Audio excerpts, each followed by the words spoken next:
மணல் கடத்தல் புகாரில் பறிமுதல் செய்யப்பட்ட 5 லாரிகளை விடுவிக்க போலீசார் 25 லட்சம் ரூபாய் லஞ்சம் கேட்டதாக மனுதாரர் தரப்பு தெரிவித்ததால் உயர்நீதிமன்ற மதுரை அமர்வு நீதிபதி அதிர்ச்சியடைந்தார். திருச்சி மாவட்டம் மணப்பாறையைச் சேர்ந்த மரியபாக்கியராணி என்பவர் தாக்கல் செய்த மனுவில் மணல் கடத்தல் புகாரில் பறிமுதல் செய்யப்பட்ட தங்கள் லாரிகளை விடுவிக்க மாவட்ட நீதிமன்றம் உத்தரவிட்டும் போலீசார் இதுவரை விடுவிக்கவில்லை என்று குறிப்பிட்டிருந்தார். இந்த வழக்கு நீதிபதி விக்டோரியா கௌரி முன் விசாரணைக்கு வந்தபோது பிடிபட்ட 5 லாரிகளுக்கும் 25 லட்சம் ரூபாயை லஞ்சமாக மணப்பாறை காவல் ஆய்வாளர் கேட்பதாக மனுதாரின் வழக்கறிஞர் குற்றம் சாட்டினார். இதை கேட்டு அதிர்ச்சியடைந்த நீதிபதி விரிவான விசாரணைக்காக வழக்கை வெள்ளிக்கிழமைக்கு ஒத்திவைத்தார்.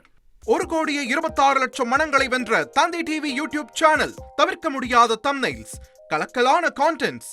நீங்களும் இந்த குடும்பத்தில் இணைய இப்பவே சப்ஸ்கிரைப் பண்ணுங்க. அசுரபலம் கொண்ட எங்கள் டிஜிட்டல் கரங்களில் உங்கள் விளம்பரங்களை சேர்க்க வாட்ஸ்அப் பண்ணுங்க. 8939888838. Email advttv@dttv.in.